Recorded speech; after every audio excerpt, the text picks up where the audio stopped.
Donc, bonsoir à tous. Bienvenue à la première soirée de débat de l'AITLUC. De mémoire, c'est une première dans la vie de notre association. Lire les règlements que vous avez tous reçus par courriel pour le débat. Donc, le format du débat est que du 7 janvier au 12 janvier, les étudiants nous ont transmis leurs questions.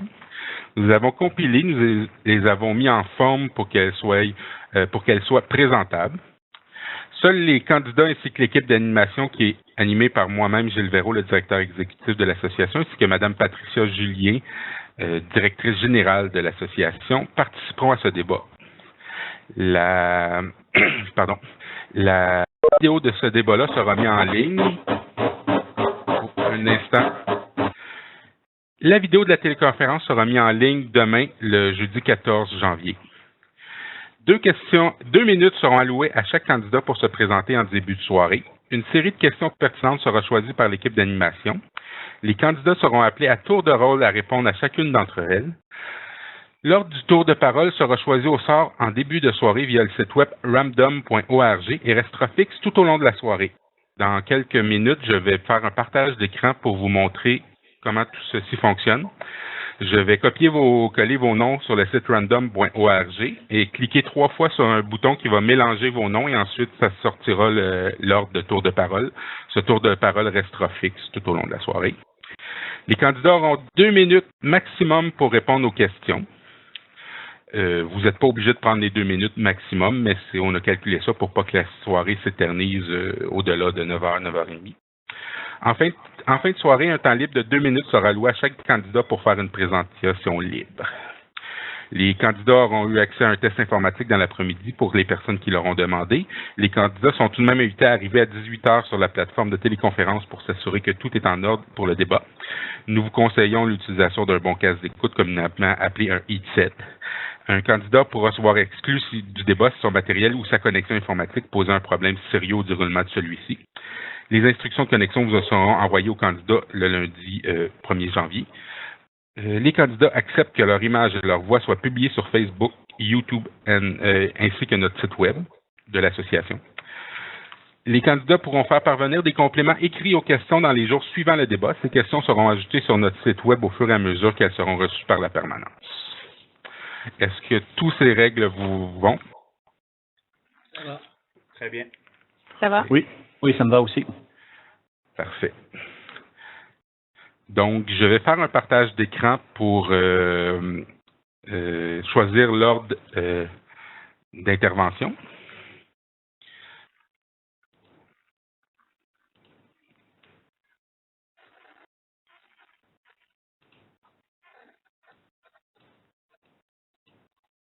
Comme indiqué, je vais copier vos noms sur le site random.org. Ensuite, je vais cliquer 3 fois sur le bouton Randomize. Et suite à ces 3 clics, ce sera l'ordre final dans lequel vous interviendrez.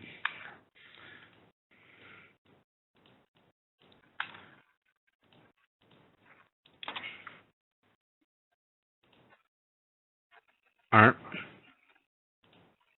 2, 3. Donc, l'ordre d'intervention est M. Jean-François Martel, M. Clément Fortin, M. Gilles Apchiche, M. Isa Diop, qui malheureusement n'est pas avec nous, Mme Marie-Josée Viau, ainsi que M. Christian Fortin, qui n'est malheureusement pas avec nous pour raisons professionnelles. Donc, est-ce que ça vous va? Oui, parfait. Oui. Le partage de... Je vais juste prendre vos noms en note. Tel.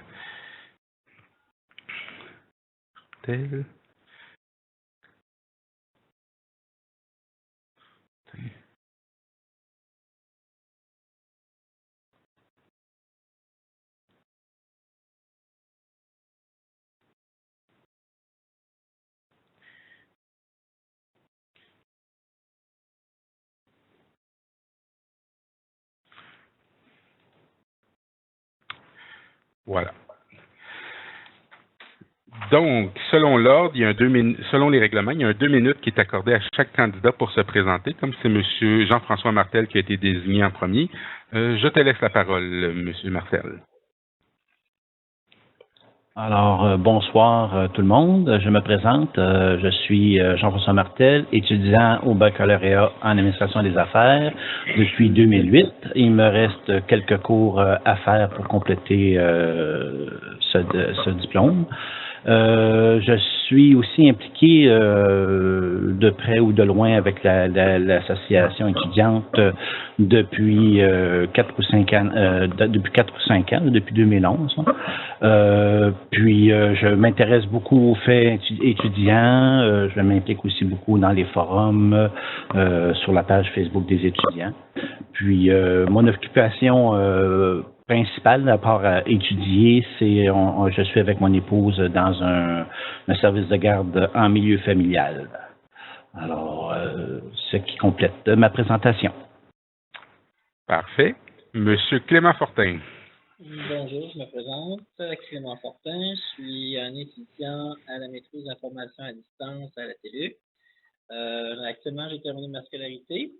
Puis là, je suis en train de commencer ma recherche en tant que telle pour finir éventuellement ma maîtrise, mettons, dans 2 ans. Mon sujet de maîtrise, grosso modo, est par rapport à la supervision à distance, travail social et les nouvelles technologies.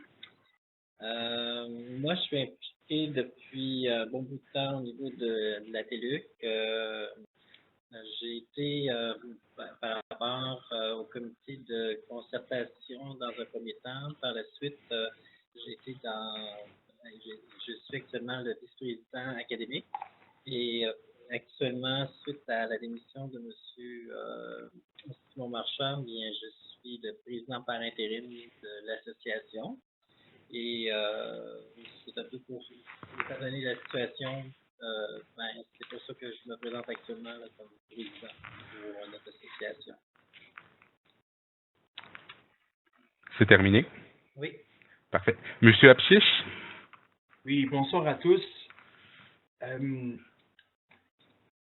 Mon nom est Riles Apchiche. J'habite dans le coin de Gatineau. Pour le moment, je suis un étudiant en temps plein au baccalauréat S-Art. Je suis très intéressé par tout ce qui est implication sociale pour le moment dans ma communauté, mais je souhaite bien faire le tremplin au niveau national et international au courant des prochaines années. Pour le moment, je voudrais accéder au conseil d'administration de la TELUC parce que je trouve que la TELUC est une institution très avant-gardiste et ce serait vraiment un privilège pour moi. Privilège dans lequel je rendrais justice à travers une implication soutenue, amicale et de bonne foi. Mon désir en ce moment de travailler à la TELUC et de faire partie du conseil, ce serait de participer à la synergie que je vois, que j'ai vue depuis les dernières minutes, mais également au fonctionnement de cet établissement qui nous tient à cœur et qui permet une éducation de haut niveau à tant d'individus, tant au Canada, au Québec, mais surtout à travers le monde. Et merci. Merci. Madame Viau. Donc, bonsoir à tous. Marie-Josée Villot. Moi, je suis une nouvelle étudiante depuis 2014, à l'automne exactement. Je fais un certificat présentement en administration. Mon implication sociale, même scolaire, date depuis que ma plus jeune est au primaire. Donc, étant aujourd'hui au cégep, la pomme n'a pas tombé très loin de l'arbre, disons. Donc, j'ai toujours été, que ce soit d'une association étudiante, d'un conseil d'administration, j'ai été conseillère aussi municipale. J'ai aussi été commissaire scolaire. Donc, j'ai vu différentes facettes de l'implication que ça avait au niveau de l'éducation. J'ai aussi étudié au cégep à distance avant même d'être à la TELUC. Donc, c'est aussi une facette nouvelle, avant-gardiste, bien sûr, parce que les gens qui restent en région éloignée ou à l'extérieur du Canada ou du Québec ont la possibilité de pouvoir étudier, avoir des notions et s'assurer d'une continuité dans leurs études, leur perfectionnement ou de leur implication. Donc, pour ces raisons et pour diverses d'autres, voilà. Parfait, merci. Merci. On va passer maintenant aux questions. Comme indiqué, certaines ont été envoyées par les étudiants et choisies par l'équipe d'animation. Comme l'équipe d'animation est aussi composée d'étudiants, certaines questions ont été travaillées au sein de l'équipe d'animation. Il va y avoir trois grands thèmes qui vont être la vie associative de l'association étudiante de la TELUC. Le deuxième thème est la relation entre l'association étudiante et l'institution de la TELUC, c'est-à-dire l'université. Et pour faire suite à ce qui se passe présentement dans l'actualité, un volet sur la fermeture possible, ce qu'on appelle à l'interne la crise à la TELUC, telle qu'évoquée par le ministre Blais au mois de novembre dernier. Les questions au sein de chaque thème, il y en a 3 pour la vie associative, 6 pour les relations entre l'association étudiante et la TELUC et 4 en rapport avec la fermeture possible de la TELUC. Donc, je vais commencer par la première question du thème vie associative. À Monsieur Jean-François Martel. Pouvez-vous nous décrire la mission de l'association étudiante de la TELUC et nous indiquer quels gestes concrets vous pourriez poser advenant votre élection pour réaliser ce but? Alors, si je comprends bien la question, c'est quel rôle que l'association a au niveau de la TELUC? Est-ce que c'est bien ça la question? Je vais la faire. Pouvez-vous nous décrire la mission de l'association étudiante de la TELUC et nous indiquer quels gestes concrets vous pourriez poser advenant votre élection pour réaliser cet objectif, cette mission? Alors, la mission de l'association, c'est de défendre les intérêts des étudiants et étudiantes de la TELUC. Puis ça se traduit par diverses facettes, que ce soit au niveau de la qualité des études ou bien justement, comme on a parlé tout à l'heure, qui va venir plus tard, la défense de l'institution.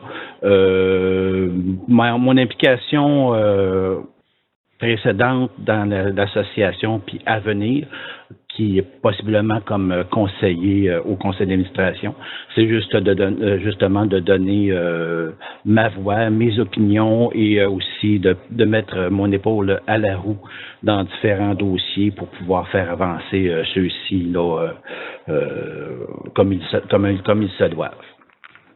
Parfait. Vous avez terminé? Oui, j'ai terminé. Parfait. Monsieur Clément Fortin, désirez-vous que je repose la question? Non, ça me va. C'est la même question? Voilà, c'est les mêmes questions pour tout le monde. Ah, OK.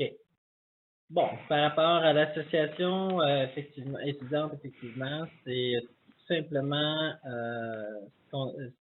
l'association sert à pouvoir arriver et défendre les intérêts des étudiants et de pouvoir vraiment faire tout ce qui est dans notre pouvoir pour pouvoir arriver puis améliorer autant la qualité des services que la quantité des services. C'est aussi de pouvoir, par rapport aux personnes ayant un handicap, c'est de pouvoir arriver puis être aussi un porte-parole. Normalement, on a des personnes qui, selon différents comités, qui travaillent à pouvoir arriver puis donner une voix aux personnes qui vivent des situations ayant un handicap. Moi, je pense que actuellement, à titre d'éventuel président de l'association, ce que je peux faire, c'est de pouvoir arriver puis tout le plan d'action qu'on a actuellement élaboré, c'est de pouvoir arriver et s'organiser pour pouvoir vraiment travailler pour améliorer la situation des étudiants, tout en arrivant et en s'ajustant. Puis là, la situation qui se passe actuellement au niveau par rapport à la fermeture éventuelle, bien, je pense que c'est important qu'on revise à ce moment-là notre plan pour pouvoir s'ajuster à la situation actuelle. Donc, moi, je travaille de concert avec autant avec les personnes à l'intérieur de la TELUC, les différentes instances, la permanence, versus aussi, il faut aller se faire certaines alliances avec Votre 2 minutes est terminée, M. Fortin. Avec le conseil avec la TELUC en tant que tel. Parfait. Merci. Le 2 minutes est écoulé. Bon. Monsieur Apchiche, désirez-vous que je repose la question? S'il te plaît. Pouvez-vous nous décrire la mission de l'association étudiante de la TELUC et nous indiquer quels gestes concrets vous pourriez poser, advenant votre élection, pour réaliser cette mission? Selon moi, la mission principale de l'association étudiante, du moins ce qu'elle devrait être, et je crois qu'elle l'est déjà, c'est de représenter l'intérêt des étudiants au niveau de l'administration de la TELUC, tant au niveau financier qu'au niveau administratif. L'association étudiante est la voix des étudiants purement et simplement. Mon rôle, ce que je pourrais apporter à l'association étudiante, ça serait une implication soutenue, je dirais quotidienne, parce que je cherchais une possibilité du genre, une possibilité à m'impliquer dans un réseau social, éducationnel est encore mieux, afin de pouvoir représenter mes collègues et du même fait mes concitoyens. Parce que je pense qu'une TELUC bien organisée, une TELUC qui aide ses étudiants à réussir, permettra ces derniers à avoir une meilleure implication dans leur communauté. Et voilà ce que je ferais. Si ça serait l'obtention de nouveaux contrats de subvention, par exemple, je rêve déjà à l'idée de représenter la TELUC devant les grandes portes d'institutions qui pourront offrir de l'aide financière si ce qui est nécessaire afin que la TELUC puisse offrir les services qu'elle offre présentement. Merci. Parfait, merci. Madame Viault, désirez-vous que je repose la question? Non, merci, ça va aller pour moi. Parfait, merci. Donc, si on me demande de décrire la mission de la TELUC, étant étudiante, avoir été aussi au cégep à distance, ça dit tout. En fait, quand j'étais au cégep à distance, la facilité qu'il y avait, c'est que j'avais mon 40 heures semaine au cégep, mais je pouvais, de prime abord, utiliser le cégep pour mes compléments. Je n'étais pas obligée d'être à l'école. Donc, question accessibilité, vie familiale, conciliation, c'est des termes qui sont aujourd'hui d'actualité et qui sont primordiales. On a tous des vies sociales, on fait tous du bénévolat, mais il n'en reste pas moins que l'implication autant politique que scolaire, c'est en soi premièrement un don, comment je pourrais dire ça? C'est une interaction qu'on a entre chacun. L'évolution, que ce soit de la TELUC, des études, c'est une progression en soi. Le fait de choisir d'étudier à distance, c'est déjà du courage, de l'implication, même si c'est pas social directement. Si on regarde sur la page Facebook de la TELUC, de l'association étudiante, bien entendu, l'échange, le partage se fait au quotidien. Il y a aussi le fait qu'il y a certains membres actifs qui ont collaboré ensemble sur d'autres réseaux sociaux, que ce soit le LinkedIn. On a une trentaine d'étudiants, puis ça favorise la continuité.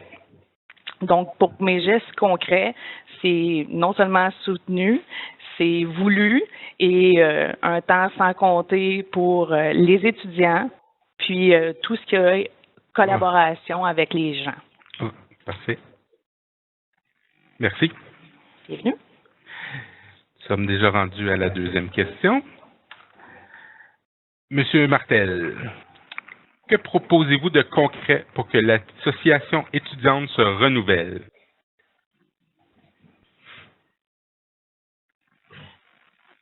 Alors, pour renouveler l'association, en fait, c'est renouveler, on ne parle pas de se refaire à toutes les années. Par contre, il faut évoluer. Alors, l'évolution, c'est de justement se coller aux problématiques des étudiants. Puis, c'est d'être à leur écoute. Alors, il faut avoir ces antennes bien ouvertes. Puis aller chercher aussi par des voies de sondage, par de la consultation, par des événements qui rassemblent des étudiants, aller chercher c'est qu'est-ce que leur réalité, à être à l'écoute de leur réalité pour pouvoir justement mieux les représenter. Alors, tant que l'association va se coller à ce que les étudiants aspirent, à ce moment-là, je pense que elle va progresser justement là, avec la population étudiante. Voilà, c'est terminé. Parfait. Monsieur Fortin, voulez-vous que je pose la question? Oui, s'il vous plaît. Monsieur Fortin, que proposez-vous de concret pour que l'association étudiante se renouvelle?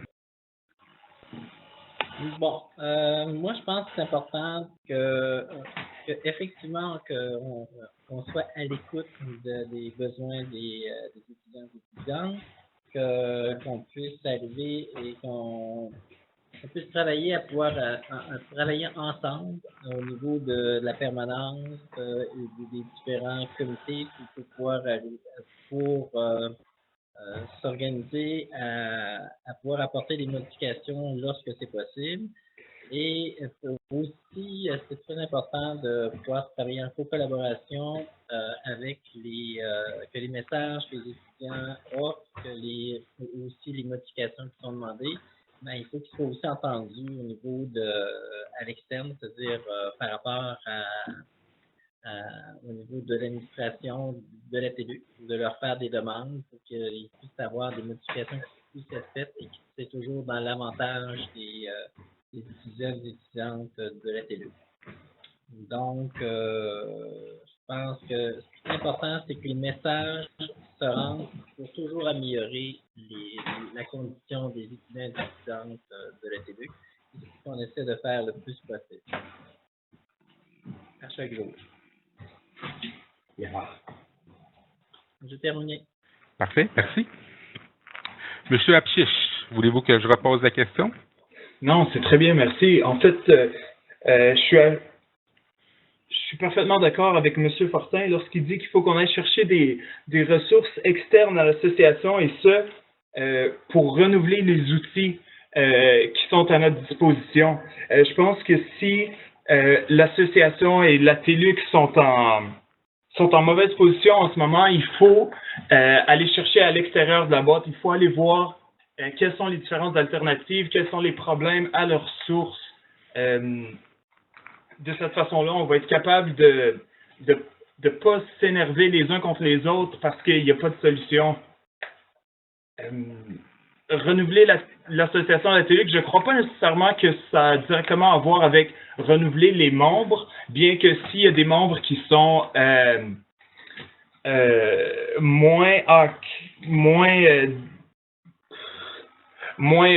parfois motivés à la tâche d'aider l'association à performer du mieux qu'elle peut et de cette façon aider la TELUC à performer du mieux qu'elle peut. Peut-être qu'il faudrait renouveler un peu le comité et ses membres, mais définitivement aller chercher des outils à l'externe, peu importe, financiers, de nouveaux étudiants, par exemple, faire de la publicité au sein des associations sportives, et ce, dès le début du secondaire, pour que les étudiants sachent, les étudiants athlètes, par exemple, les étudiants artistes, sachent que post-secondaire, il y a une issue qui ne les oblige pas à aller à l'école du lundi au vendredi et de faire train-train avec ce style de vie. Merci. Parfait, merci. Madame Villot, désirez-vous que je repose la question? S'il vous plaît. Madame Villot, que proposez-vous de concret pour que l'association étudiante se renouvelle? Eh bien, pour que la vie, mon Dieu, la vie étudiante puisse se renouveler, les choses concrètes à proposer, je crois pas qu'on a mis l'accent là-dessus. Comme mes autres collègues ont dit, ça fait partie de la vie de tous les jours de se renouveler, de faire toujours des recherches, que ce soit des sondages, oui, d'inciter les autres, que ce soit pour le financement ou d'agrandir les horizons. Mais il y a aussi, comme un des collègues a dit, de se regarder, nous, à l'interne, vraiment, à savoir si nos missions, nos objectifs, parce que tout est en relation. Je veux dire, si on n'est pas motivé personnellement, c'est sûr que ça va être difficile de motiver les autres. Donc, c'est de trouver des outils, autant à l'interne qu'à l'externe, pour nous aider à amener une ouverture nouvelle. On a déjà une excellente structure. Il n'y a rien qui est coulé dans le béton, comme on dit. L'important, c'est de toujours évoluer. La collaboration avec que ce soit les étudiants ou les étudiants à l'extérieur, les reconnaissances d'acquis, hein, on sait que c'est une problématique pour certaines personnes, surtout quand ils viennent de l'étranger ou des gens qui veulent avoir accès. On sait que c'est plus compliqué. Donc, désolé, le débat est déjà en cours. L'heure d'ouverture était 19h. Oui, en fait, j'avais un petit excusez, problème. vous interrompez une des candidates où vous aviez eu accès à des tests en après-midi. Je vais demander l'avis des autres participants s'ils désirent que vous pouvez vous connecter. Monsieur Diop semble venir d'arriver. Les règles étaient claires, il fallait arriver à 19h. Une possibilité de test était offerte aussi à 18h. Donc, je me dois de faire respecter les règles, M. Diop, à moins que quelqu'un désire se lever et demander à ce que M. Diop soit ajouté. Donc, parce que j'avais appelé même avant midi, mais j'avais tombé sur la boîte vocale. Bon, c'est la raison pour laquelle je n'avais pas parlé avec la personne vers une heure. Si vous regardez, vous allez voir ça. OK. Donc, OK. Dans ce cas-ci, on va accepter. Je vais arrêter. Bon, désolé de ce problème. Madame Villot, on va donc reprendre la question, comme convenu hors micro. Madame Villot, que proposez-vous de concret pour que l'association étudiante se renouvelle? Je sais qu'on avait dit qu'on avait, quand ISA est arrivé, ça a comme coupé, je suis d'accord, mais j'avais fini. Puis là, avec tout ça, oui, c'est ça. Non, mais écoute, ce qu'on a à proposer de concret, c'est de, comme mes collègues disaient tantôt, d'élargir, de continuer à élargir nos horizons. Que ce soit en offre de cours, que ce soit en disponibilité. C'est beau comptabiliser des heures, offrir des services, mais aussi il faut être à l'écoute de tout ce qui se passe, autant au Québec, dans les régions, parce que je crois que c'est là que ça dessert davantage les étudiants ou ceux qui ont des contraintes de vie familiale ou de travail excessif. Ben, je dirais excessif, c'est pas vraiment excessif, mais disons qu'ils ont des horaires contraints. Donc, en gros, ce que je proposerais, c'est ça. C'est premièrement une continuité. Deuxièmement, c'est d'avoir de s'assurer que l'offre de services qu'on a, que ce soit dans la vie scolaire et que ce soit en éducation, convienne, de s'adapter, de continuer à s'ajuster et à grandir avec tous et d'aller chercher des partenaires autant d'affaires, mais des partenaires viables politiquement au niveau scolaire, puis surtout au niveau social. Parfait, je vous remercie. Merci à vous. C'est maintenant le tour à M. Diop. Voulez-vous que je vais vous poser la question? Monsieur Diop, que proposez-vous de concret pour que l'association étudiante se renouvelle? Bon, en fait, pour que l'association des étudiants se renouvelle, étant donné que chaque année, il y a des changements, donc il y a de nouveaux étudiants qui viennent, et en plus, il y a des remises à jour. Donc, de ce point de vue, on essaye toujours de renouveler aussi l'association des étudiants pour que tout se passe sans l'inaperçu des étudiants. Donc, pour pouvoir aussi intégrer les étudiants comme il le faut, voilà, ça nous aiderait vraiment aussi. C'est ça que je pense en tant que comme renouvellement pour l'instant. Parfait, merci. Nous sommes rendus à la 3e question.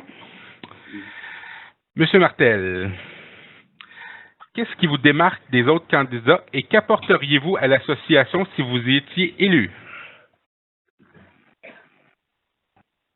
D'accord. Alors, qu'est-ce qui me démarque des autres étudiants? Disons que c'est encore embêtant de se sortir du lot.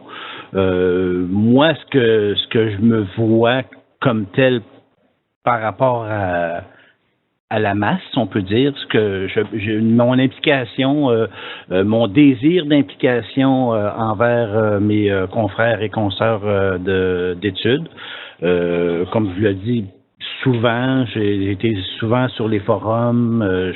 J'ai commencé par poser des questions, puis après ça, ben, je savais où trouver des réponses.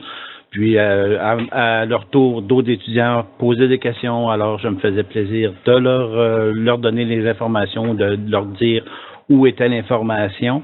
Donc, petit à petit, je me suis comme mis un petit peu à l'avant pour aider justement mes confrères et mes consoeurs d'études. Puis je me suis aussi rapproché de l'association étudiante puis j'ai vu aussi que à m'approchant de la ITLUC, je pouvais aussi faire une différence en donnant mes avis, mes opinions, puis en travaillant de concert avec l'association. Tout d'abord comme membre du comité de concertation et depuis peu comme conseiller par intérim à l'association. Et je désire continuer à travailler, à œuvrer à l'association dans cette fonction-là. Alors, ce qui me démarque, c'est peut-être plus le fait que j'y suis déjà un peu beaucoup dans l'association par rapport à quelqu'un d'autre, là. Alors, c'est pas mal ça. Merci. Monsieur Fortin, qu'est-ce qui vous démarque des autres candidats et qu'apporteriez-vous à l'association si vous y étiez élu? OK. Bon, moi, je suis impliqué depuis 2011 par rapport à l'association. J'ai cumulé différents postes, j'ai eu à travailler de différents projets. Un exemple par rapport au niveau de la recherche, j'ai fait vraiment avancer là, les dossiers. Et je crois que c'est très, très important qu'on ait des mandats, mais qu'on puisse arriver puis mener à terme les mandats et les dossiers qui nous sont confiés. Dans ce sens-là, je pense que je suis quelqu'un qui s'investit beaucoup dans les activités. J'ai été au Lac à l'épaule, j'ai été dans différents débats et combats. Et je pense que dans la situation actuelle, c'est important qu'on puisse avoir un éventuel président qui puisse arriver et qui puisse travailler autant avec les instances à l'interne que les instances à l'externe et d'avoir la crédibilité de pouvoir le faire pour vraiment qu'on puisse avoir une association qui soit forte et qui puisse se démarquer autant au niveau des enjeux nationaux que les enjeux même au niveau international, mais actuellement, ce qui nous interpelle, c'est les enjeux vraiment nationaux. Et je pense que je suis une personne qui peut vraiment donner un coup de main pour pouvoir arriver et passer à travers la situation de crise actuellement. C'est ce qui fait que je pense que je suis un candidat très valable pour la présidence.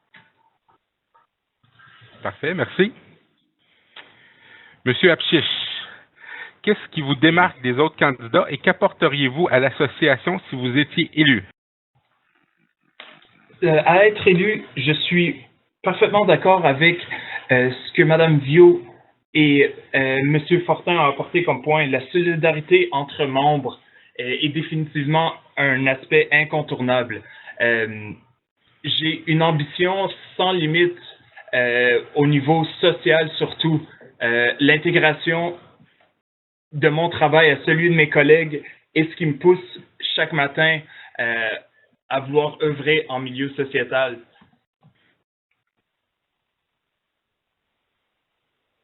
J'ai l'impression peut-être que la TELUC est mal comprise et que c'est pour ça que son existence est remise en jeu. Je désire fortement rendre la TELUC beaucoup plus populaire qu'elle est en ce moment, parce que en ce moment, je trouve qu'il est inacceptable que la majorité des gens entre 20 et 25 ans qui habitent au Québec et qui désirent poursuivre des études postsecondaires ne connaissent pas la TELUC. Définitivement apporter un support soutenu à mes collègues que je crois sont définitivement de bonne foi par rapport à ce que j'ai entendu jusqu'à maintenant. Je ne vois pas ce poste comme un poste à temps partiel. Je le vois vraiment comme partie intégrante de mes pensées quotidiennes par rapport à qu'est-ce que je fais, comment je travaille et comment je le fais. À qui est-ce que je parle de la TELUC? Qui pourrait être intéressé, par exemple, les artistes et les différents sportifs de la région, tous les gens qui n'ont pas le temps d'aller à l'école en tant que tel. Je crois que la TELUC a un énorme pouvoir éducationnel et je désire fortement travailler en symbiose avec mes collègues. Parfait, merci. Madame Viault, et qu'apporteriez-vous à l'association si vous étiez élue? Donc, premièrement, ce qui me démarque, je suis une femme. Hein? Je suis la seule candidate qui est en liste présentement pour un poste au conseil d'administration. Donc, c'est une première en fait pour ce soir. Ensuite de ça, qu'est-ce qui va me... J'entends des sifflets là. Qu'est-ce que j'ai à offrir là, comme déstabiliser? Ce que j'ai à offrir, écoutez, c'est simple. J'ai commencé dans le milieu de l'éducation, que ce soit au primaire, j'ai effectué plusieurs collaborations. C'était la même chose au secondaire, quand moi-même j'étais étudiante. Au cégep à distance, c'était la même chose. Je me suis impliquée au niveau de mon association étudiante. Maintenant, je suis rendue à l'université, pas par, comment je pourrais dire ça, par manque de volonté, parce que je fais déjà par intérim, moi aussi, partie du comité de régulation présentement. Mais une chose est certaine, mes implications sont sans borne. Mon engagement pour le milieu scolaire, c'est une passion qui est sans cesse renouvelée depuis, mon Dieu, plus de 15 ans. Donc, c'est quelque chose qui me tient à cœur. Les difficultés qu'on vit, la réalité des difficultés au niveau des familles, les régions éloignées, c'est une complexité, c'est quelque chose de beau, c'est quelque chose de nouveau, c'est quelque chose il faut travailler ensemble pour essayer d'améliorer tout ça. Je suis convaincue qu'avec les collègues qu'on a présentement à la tour de la table et les nouveaux qui vont être élus, je suis persuadée qu'il va y avoir une très bonne collaboration, puis on va être capable de, entre nous, trouver les points forts et les points faibles de chacun afin d'amener chaque mission qui va nous être soumise à un niveau supérieur. Le réseautage, c'est quelque chose qui est très important, comme je disais tout à l'heure dans l'autre question. Donc, je pense qu'il nous manque un peu de réseautage. Je vais apporter ma contribution et mon capital politique que j'ai depuis plusieurs années. Madame Viault, votre 2 minutes est terminée. Oui. Désolé de l'interrompre. Non, pas tout à fait. Merci. Monsieur Diop, qu'est-ce qui vous démarque des autres candidats et qu'apporteriez-vous à l'association si vous étiez élu? Bon, d'abord, ça me ferait vraiment plaisir de faire participer à une association comme le vôtre, parce que, bon, selon l'expérience que j'ai eue dans le passé, donc, m'a permis d'avoir une certaine vision, comme selon mes collègues, ils ont souligné certains points importants. Donc, parce que l'association, donc, en tant que telle, nous aimerons poursuivre des objectifs collectifs et communautaires pour contribuer à la vie universitaire et enrichissante, la vie intellectuelle. Donc, il faut que tous les étudiants, donc, parce que chaque étudiant poursuit un objectif.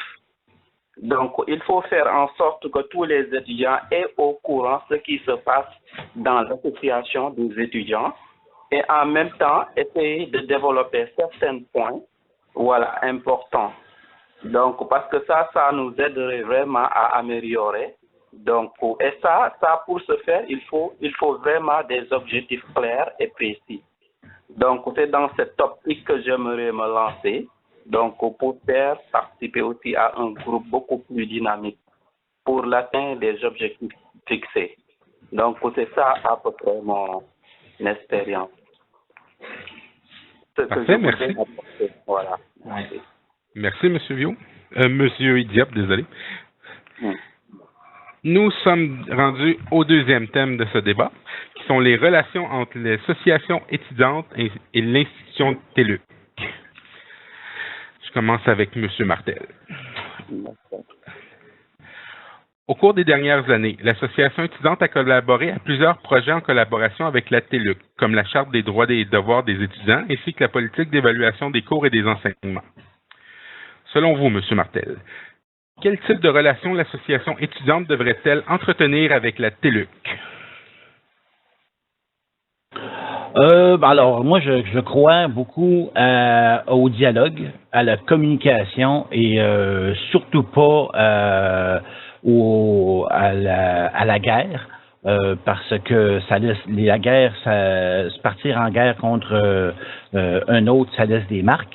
Et autant d'un bord que de l'autre. Alors, j'ai été témoin quand même d'un changement de ton au niveau de l'association, mais aussi au niveau de la TELUC, qui traduit justement le fait d'entretenir de bonnes relations, puis ça ne veut pas dire d'être toujours d'accord, mais au moins d'avoir de l'écoute de part et d'autre, puis de chercher à trouver des terrains d'entente, puis à faire progresser les choses.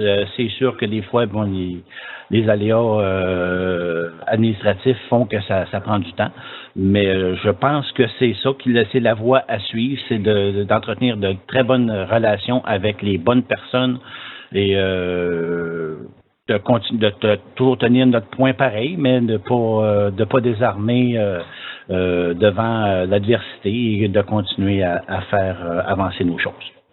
C'est ça.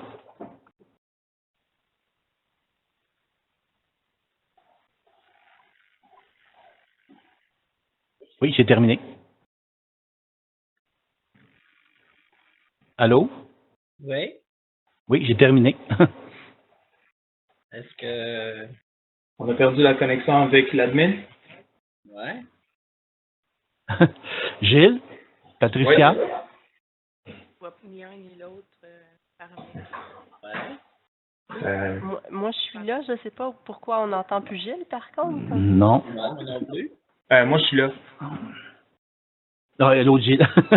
OK, l'autre Gilles, OK.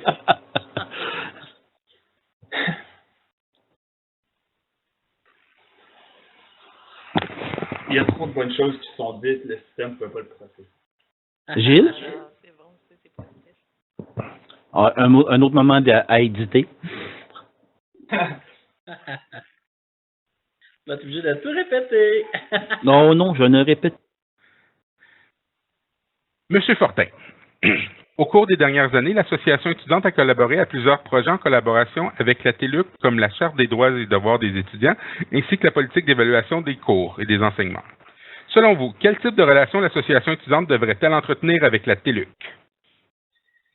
Bon, moi, je pense qu'il faut être à l'écoute des différents acteurs, actrices de la TELUC, les profs, les tuteurs, les techniciens, avoir une approche consensuelle avec la direction générale pour travailler dans une synergie. L'exemple que je peux donner, c'est celui par rapport au niveau du projet, au niveau de la recherche. J'ai organisé une demi-journée de recherche avec justement en co-collaboration avec les différentes instances de la TELUC. Et on a eu une très belle collaboration de la part des profs qui se sont présentés, tout ça. Et moi, je pense qu'il faut vraiment travailler à avoir une synergie pour pouvoir faire un travail d'équipe et en sortir plus fort.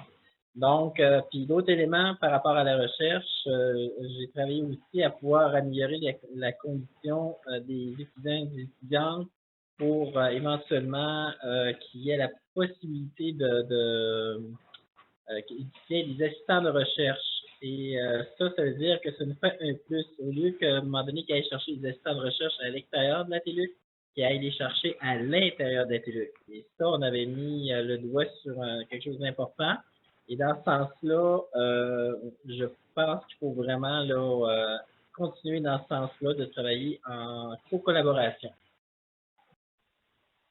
Parfait, merci. Pour l'instant. Merci. Monsieur Apchiche, je vais vous reposer la question. Au cours des dernières années, l'Association étudiante a collaboré à plusieurs projets en collaboration avec la TELUC, comme la Charte des droits et devoirs des étudiants, ainsi que la politique d'évaluation des cours et des enseignements. Selon vous, quel type de relation l'association étudiante devrait-elle entretenir avec la TELUC? Je crois, comme mes collègues l'ont mentionné, qu'on doit garder une relation sincère. Ce qui veut dire qu'il faut qu'on s'assure que les membres de l'association et les membres de l'administration de la TELUC sont aussi motivés les uns que les autres, de permettre à la TELUC d'être une entité autonome, afin que ses membres, tant les étudiants que les membres de l'association, se sentent interpellés par la cause de la TELUC, par la cause de recherche, comme M. Clément l'a mentionné. La TELUC, c'est la TELUC. C'est pas parce que c'est une école par correspondance qu'on peut aller chercher du talent ailleurs et négliger ce que nous avons à l'interne.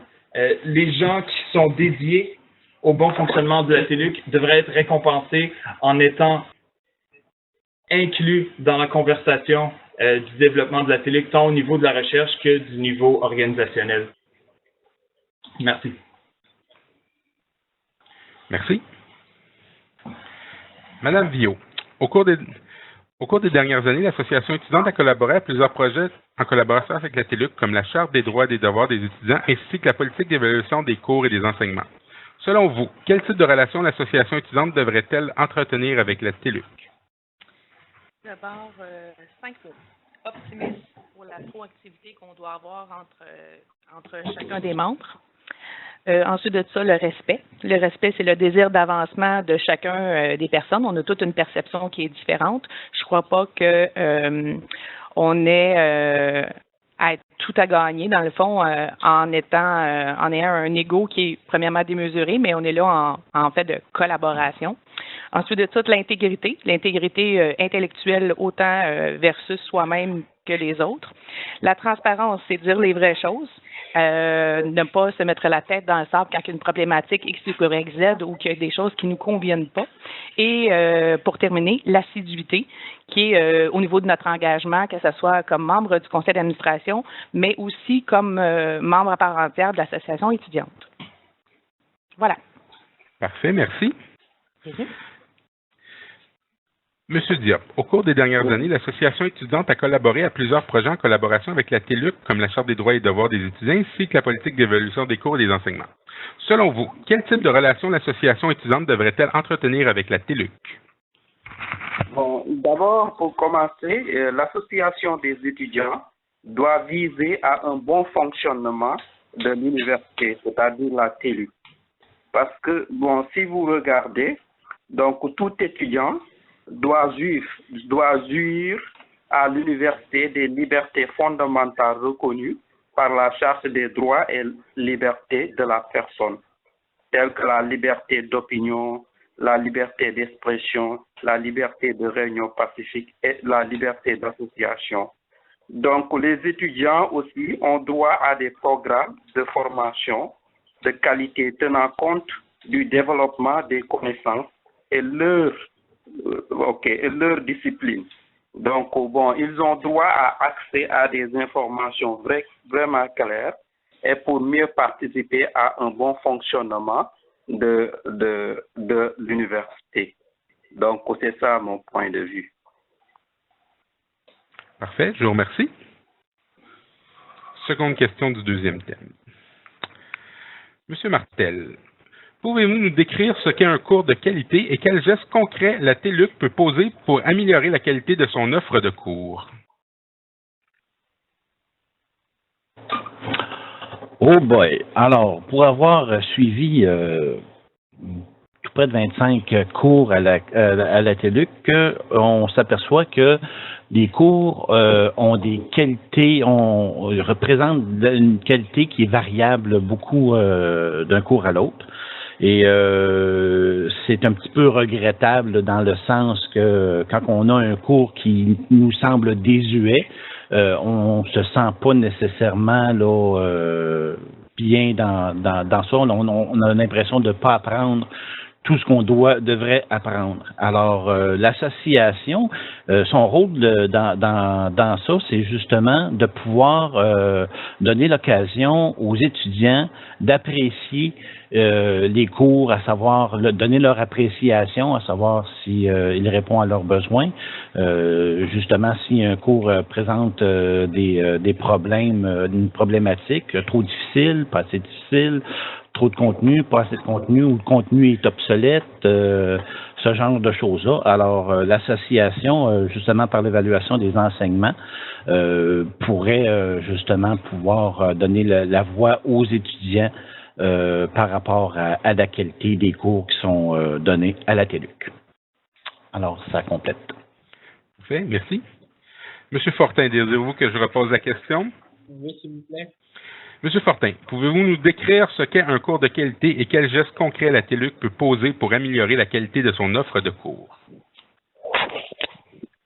Bon, effectivement, comme mon collègue vient de dire tout à l'heure, la qualité est variable. Moi aussi, je ne fais quand même pas mal des cours. Puis, il y a la qualité des cours, il y a la qualité aussi des fois des profs ou des tuteurs, point d'interrogation. Parce que moi j'ai des tuteurs qui étaient vraiment là, des professeurs qui étaient vraiment qui m'ont fait vraiment avancer, puis il y en a quelques-uns c'était pas évident. Pour ce qui est de quand justement on a des problèmes par rapport à un cours qui a très bien été, c'est important d'arriver et de remplir le formulaire qui est d'appréciation pour pouvoir arriver sur les évaluations pédagogiques. Je pense que c'est important de vraiment se faire un devoir et un point d'honneur de pouvoir remplir ces informations-là. Et quand ça va pas bien, et c'est aussi tout à fait important de pouvoir arriver et de pouvoir donner l'information parce que c'est un service qu'on rend au niveau de la TELUC et de pouvoir améliorer de façon constante les offres de cours. Moi, il y a l'autre question, il y a des mises à niveau dans certains cours qui est un gros problème, que ça va falloir qu'absolument que la TELUC regarde ça. J'ai eu un cours que récemment, qu'à un moment donné, j'avais des CD de 1979, c'est inacceptable.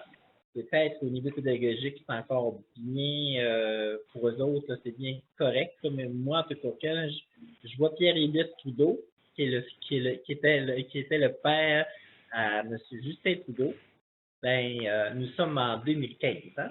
Donc, il y a un problème là. Il faut vraiment que les cours qui sont désuets, il faut qu'ils soient revus et au plus coupable. Merci. Monsieur Apchiche, désirez-vous que je repose la question? Oui, s'il te plaît. Monsieur Apchiche, pouvez-vous nous décrire ce qu'est un cours de qualité et quels gestes concrets la TELUC peut se poser pour améliorer la qualité de son offre de cours? Un cours de qualité, en effet, c'est un cours qui est à jour. C'est un cours qui va aider les étudiants à aller de l'avant dans le développement de leurs connaissances. Ce que l'association étudiante peut faire par rapport à ça, c'est bien évidemment d'interpeller les étudiants par rapport à l'importance d'évaluer leurs cours. Parce que sinon, les membres de l'association n'ont pas tout fait les cours, fait que ça serait vraiment impossible pour nous de tous les détecter. Une fois que ça c'est fait, on doit s'occuper de les mettre à jour, ce qui veut dire probablement trouver des professeurs et des chargés de cours qui sont motivés à l'idée de le faire. J'imagine que ça doit être une tâche très ardue que de demander à un enseignant ou un chargé de cours, un tuteur, que de se mettre à cette tâche. Et de là vient l'importance de trouver peut-être de nouvelles sources financières afin que nous puissions rémunérer ces employés à la tâche. Merci. Parfait, je vous remercie. Madame Villot, désirez-vous que je repose la question? Non, ça va aller, merci. Donc, pour ma réponse, je suis d'accord avec M. Martel pour la variabilité ainsi que M. Fortin aussi qui en a légèrement discuté. Je suis tout à fait d'accord sur les adaptations à faire. Je trouve que M. Fortin a très bien décrit. Écoutez, j'ai pas l'expérience de M. Fortin et de M. Martel en cours, mais ça fait déjà plusieurs que je suis et je confirme les dires de chacun. On peut arriver très bien commencer un cours, puis la session d'après, le cours est upgradé. C'est merveilleux. Je trouve ça fantastique, mais il en reste pas moins que c'est quelque chose qui est constamment en évolution. Donc, pour avoir vécu quelque chose de similaire au cégep à distance, c'est un peu la même problématique qu'on vivait.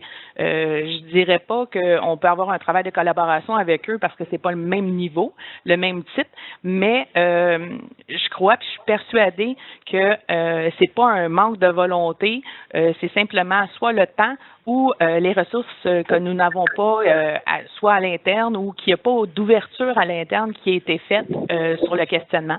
Il faudrait sensibiliser davantage nos membres, que ce soit sur le portail de la TELUC, de l'association étudiante, à mettre que ce soit les cours qui sont offerts, de leur donner un lien web ou peu importe, de trouver une solution concrète afin de les sensibiliser davantage à nous exprimer leur opinion face à un chargé de cours ou pas un chargé de cours, mais une charge de travail, que ce soit un travaux noté, que ce soit sur l'évaluation globale versus ce qu'on vit. Faut prendre conscience aussi qu'on étudie. Donc, c'est sûr que l'évolution, indépendamment du domaine qu'on a, l'évolution se fait. On s'entend qu'en informatique, ça va toujours plus vite que ce qu'on pense. Mais je pense qu'on a lieu de s'adapter tout le monde ensemble, mais il faut surtout le dire. Parfait. Merci, Mme Viau. Monsieur Diop, désirez-vous que je repose la question? Bon, c'est juste, je suis parfaitement bien d'accord avec Mme Viau, ce qu'elle vient de dire. Donc, voilà. Donc, en fait, l'enseignement, pour développer les qualités de cours, il faut se poser des questions. D'abord, il faut se poser l'enseignement rend-il le cours intéressant? Donc, ces explications sont-elles claires? Illustrent bien correctement la matière? Donc, il y a tant de questions il faut se poser. Mais avec le temps, tout cela doit être mis à jour. Donc, la mise à jour pour que vraiment les étudiants soient au top de leur cours. Donc, voilà, c'est ça en fait ce que je pense. Parfait, merci. Voilà. Pour juste ajouter en fait. Parfait, merci. La prochaine question. Monsieur Martel, selon vous, est-ce que la TELUC est transparente dans ses relations avec les étudiants? Sinon, quels gestes concrets devrait-elle poser pour améliorer cette transparence?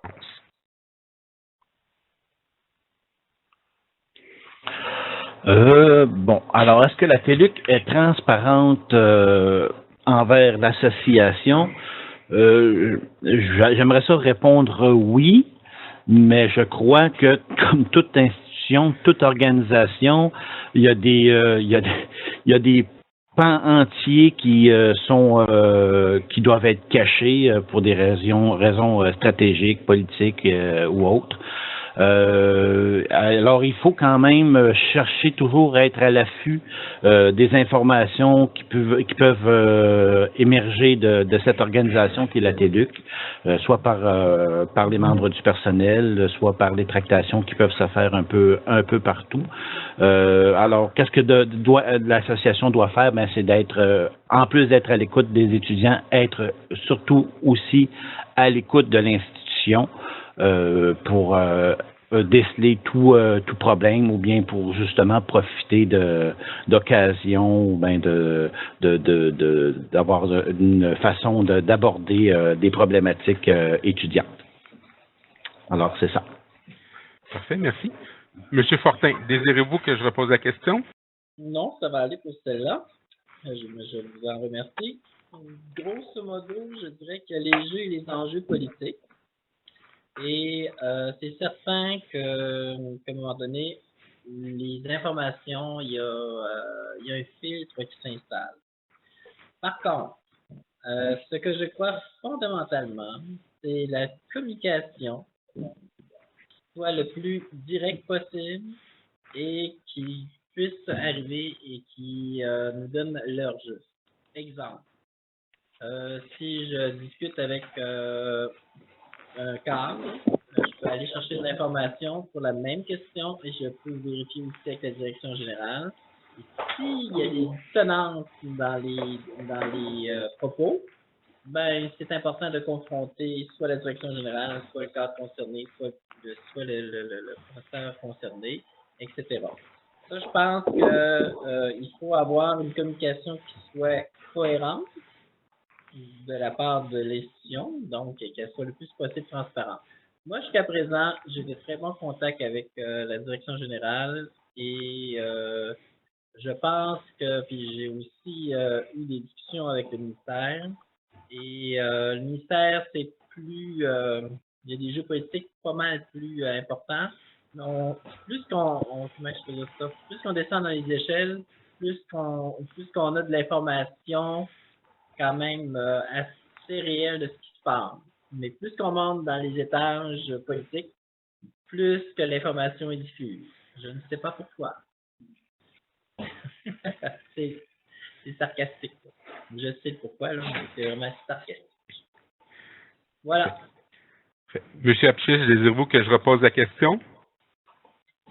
Peut-être, oui, s'il vous plaît, la deuxième partie. La transparence, qu'est-ce que je pense de la transparence de la TELUC? Et puis? Je vais reposer la question. Monsieur Apchiche, selon vous, est-ce que la TELUC est transparente dans ses relations avec les étudiants? Sinon, quels gestes concrets devrait-elle poser pour améliorer cette transparence? Parfait.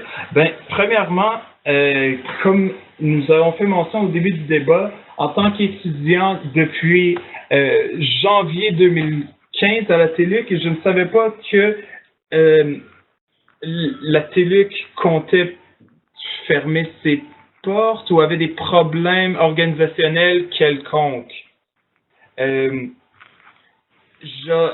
J'aurais bien voulu que le message soit beaucoup plus clair. J'ai visité à quelques reprises la page Internet de la TELUC, bien sûr, mais également la page Facebook, et rien d'explicite ne fait mention de cela. C'est très grave, pour être honnête avec vous, parce que comme Mme Viau l'a mentionné plus tôt, les étudiants de la TELUC sont très loin de Montréal et même parfois du Québec. Ce qui veut dire que les gens comptent sur l'association et sur la transparence de leur établissement scolaire. Et comme on l'a mentionné aussi, s'il se passe quelque chose avec la TELUC, les étudiants vont devoir transférer ailleurs. On sait ce que ça comporte de transférer ailleurs par rapport à nos cours. Je ne sais pas comment ça se passe au grade supérieur, mais au niveau du baccalauréat, il faut maintenir certains résultats et ainsi de suite. Il faut que les cours soient identiques à ceux offerts par l'institution qui nous accueillerait à mi-chemin. Je trouve que c'est inacceptable que la TELUC agisse de la sorte par rapport à cet aspect. Pour ce qui est du reste, bon,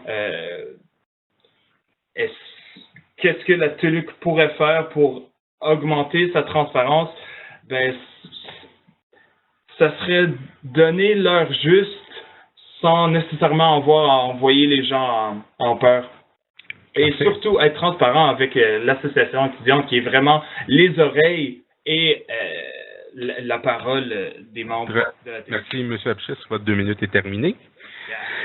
Madame Villot, désirez-vous que je repose la question? S'il vous plaît. Madame Villot, selon vous, est-ce que la TELUC est transparente dans ses relations avec les étudiants? Sinon, quels gestes concrets devrait-elle poser pour améliorer sa transparence? Donc, écoutez, je crois que Monsieur Martel et Monsieur Fortin ont fait vraiment un bon portrait de ce que je vois là depuis que je suis étudiante à la TELUC. Je mise beaucoup sur le travail de collaboration. Il faut pas, tu sais, c'est à peu près comme dans tout dans la vie, là. Je veux dire, si tu veux pas faire de politique, ben, tu sais, si tu veux pas déranger ou si tu veux pas apporter un élément supplémentaire, contribuer, valoriser, présente-toi pas, là. Tu sais, je veux dire, c'est clair. Je crois que ça doit venir de nous aussi. On doit spécifier à la direction générale, on doit spécifier au cadre, on doit spécifier aux autres intervenants. Notre désir, notre volonté de vouloir collaborer et surtout de vouloir s'impliquer. Je crois que si on a des gens qui sont engagés, que ce soit au conseil d'administration ou les autres comités, que ce soit régulation, que ce soit de perfectionnement, que ce soit autre, je crois que si on s'implique, je crois que s'il y a une continuité aussi dans les dossiers, je crois que la TELUC réussirait à avoir un meilleur capital politique, disons ça entre guillemets. Je pense que c'est vraiment de la collaboration et surtout de l'implication. Je sais qu'on a déjà des horaires énormes, mais je crois qu'on a avantage à leur faire comprendre, puis surtout à soumettre cette idée-là de travail proactif, autant d'un côté comme de l'autre, puis surtout de se sentir impliqué, de se sentir valorisé et important, autant d'un côté comme de l'autre. Je pense qu'on a un gain de cause. Parfait, merci. Monsieur Diop, désirez-vous que je repose la question? Bon, c'est bon. Bon, je peux y aller.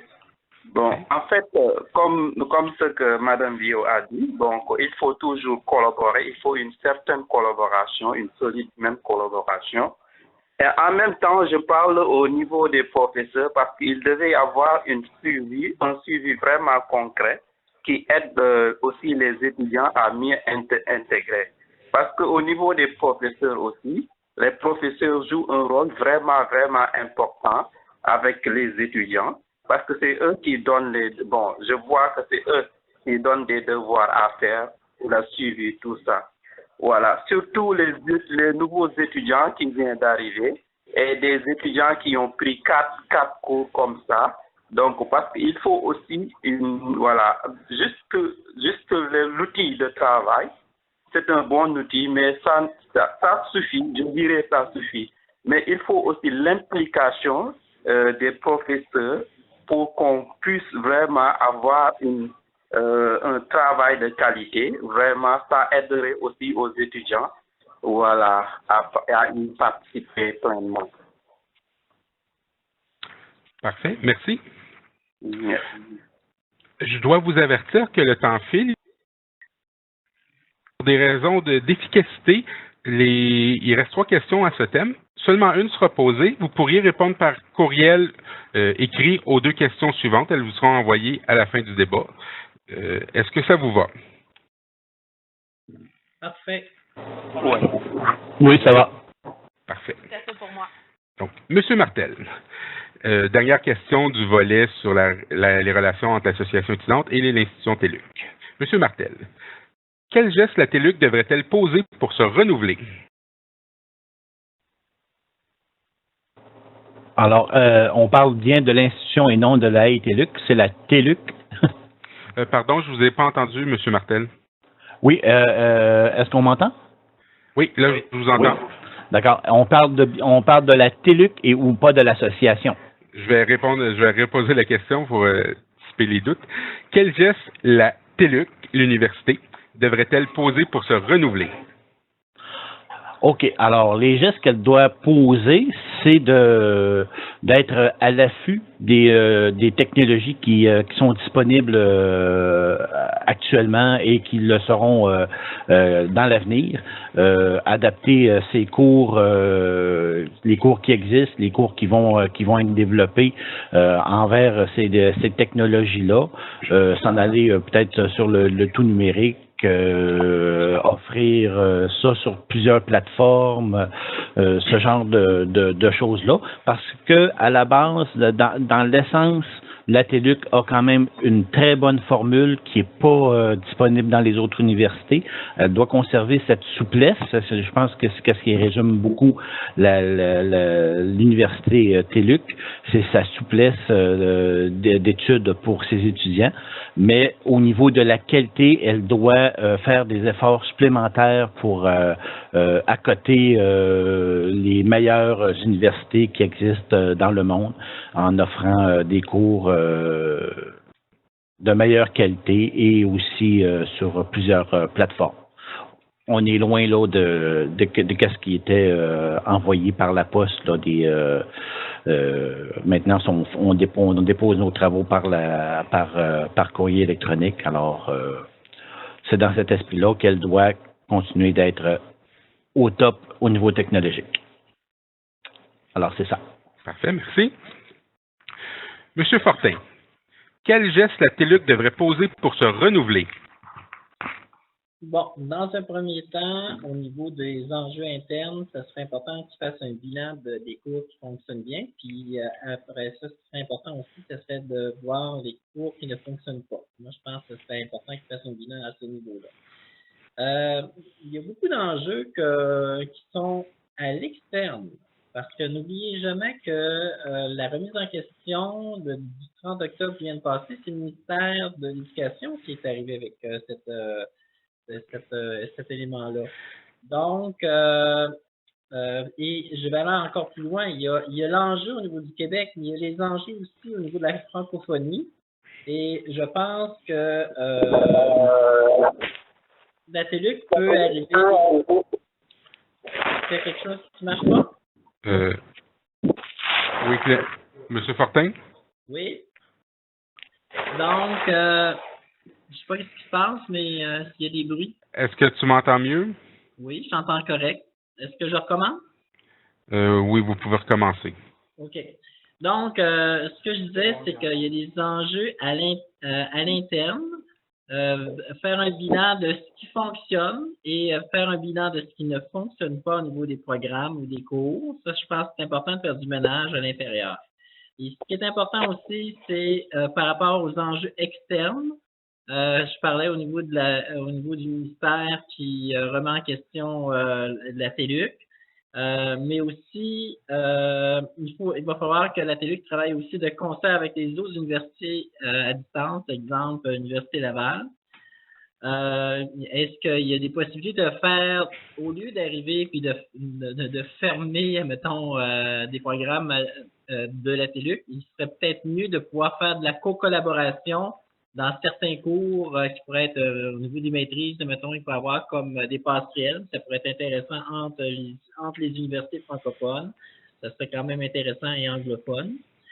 L'autre chose qui serait important, c'est, je sais qu'au niveau de l'Ontario, il y a un genre de consortium, il y a un genre de leadership au niveau vraiment de l'Ontario pour faire de la coordination de la formation à distance. Donc, la TELUC aurait tout avantage à assumer un leadership par rapport au niveau du Québec.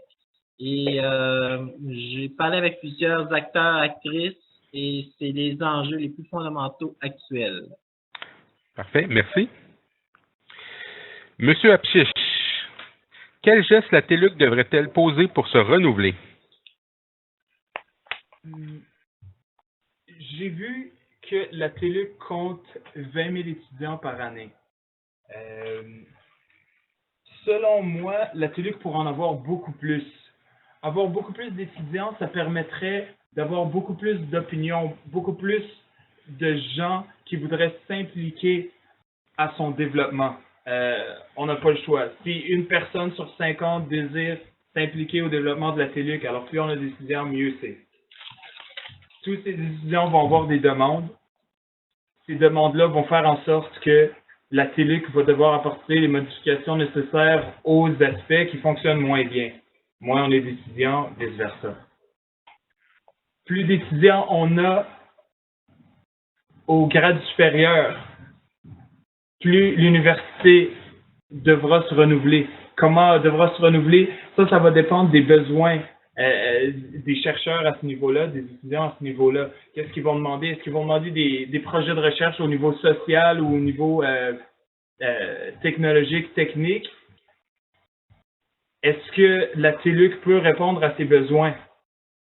Si la réponse est non, et on peut se poser la question maintenant, si la réponse est non, il faut immédiatement faire appel aux membres afin de savoir comment on pourrait résoudre la situation. Et je crois qu'avec la génération qu'on a et on a tous été élevés avec l'ordinateur, il n'y aura pas de problème à ce niveau-là. Parfait, merci.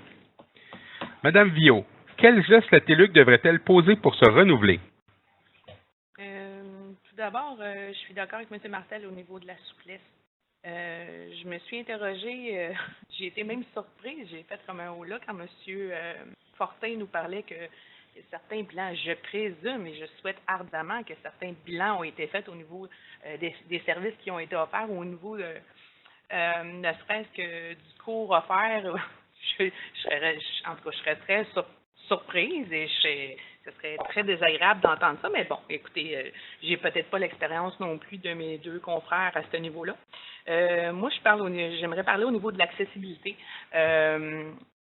Comme on disait tantôt, l'important, c'est de se faire voir. On parlait on parlait de leadership tantôt au niveau de l'Ontario. C'est des choses qui sont importantes. On parlait également d'accessibilité, de souplesse dans les cours qui sont offerts. La technologie, c'est encore là, il y a certains avantages à être à la TELUC, il y a certains désavantages. Je crois que la TELUC a tout à gagner en restant un leader de premier plan, surtout au Québec. Faut pas s'enlever ça, en gardant surtout à l'esprit que effectivement l'Université Laval, il y a d'autres cours. Le consortium entre les deux, ça serait comme quelque chose en complémentarité, bien entendu. Au niveau de l'accréditation des cours qui sont offerts, il y aurait quelque chose à aller voir de ce côté-là qui serait très agréable, autant pour les étudiants chez nous que pour tous ceux qui éventuellement voient que cette porte-là est ouverte. Je crois que ça a un avantage pour la TELUC. Voilà. Parfait, merci. Monsieur Diop, quel geste la TELUC devrait-elle poser pour se renouveler?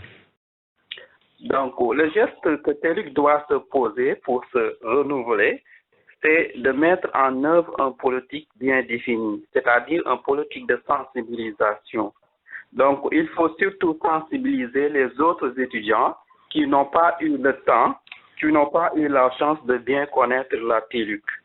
Donc, nous, par exemple, l'avantage qu'on a aujourd'hui, il y a beaucoup d'étudiants qui font partir dans d'autres universités et qui ne connaissent pas encore ces avantages.